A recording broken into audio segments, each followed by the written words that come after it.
중국 언론이 한국 내 요소수 대란을 한국 정책의 결과라며 자업자득이라는 보도를 내놓고 있습니다. 심지어 요소수 대란이 중국의 글로벌 공급망이 우위에 있다는 걸 증명하는 것이라고도 했습니다. 중국 해협 속보는 한국이 목 졸릴 차례, 중국 자동차 핵심 원자재 수출 중단에 한국 물류 마비라는 제목의 기사를 통해 요소수는 한국 경유차에 없어서는 안 될 중요한 원료다. 한국에선 경유차 400만 대가 이 요소수에 의존하고 있다고 전했습니다. 매체는 요소 구하기가 하늘의 별 따기만큼이나 힘들어 수출이 중단되다시피 해서 많은 한국인들이 골머리를 앓고 있다. 단기적인 해결책을 찾기가 어렵다면서 이전에는 몇몇 국가들이 우세한 분야에서 중국의 목을 조여왔지만 이번에는 한국이 목 졸릴 차례라고 보도했습니다.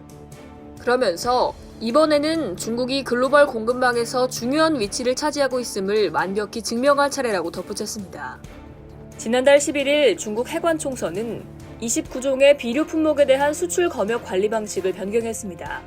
별도의 검역이나 검사 없이 수출이 가능했던 요소, 칼륨 비료, 인산 비료 등 총 29종의 비료 품목에 대해 10월 15일부터 반드시 검역을 거치도록 한 겁니다. 이는 사실상 수출 통제에 돌입한 것으로 한국 내 요소수 대란을 촉발했습니다.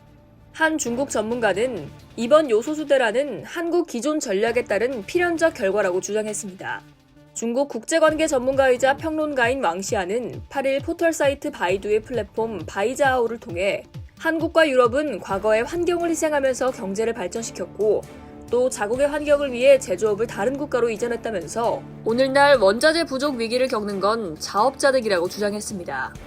이어 중국은 원자재 생산 측면에서 큰 우위를 갖고 있고 세계 공급망에서 발언권을 장악하고 있다면서 중국은 이런 운전대를 잘 잡고 강국으로 자리 잡기 위해 노력해야 한다고 덧붙였습니다.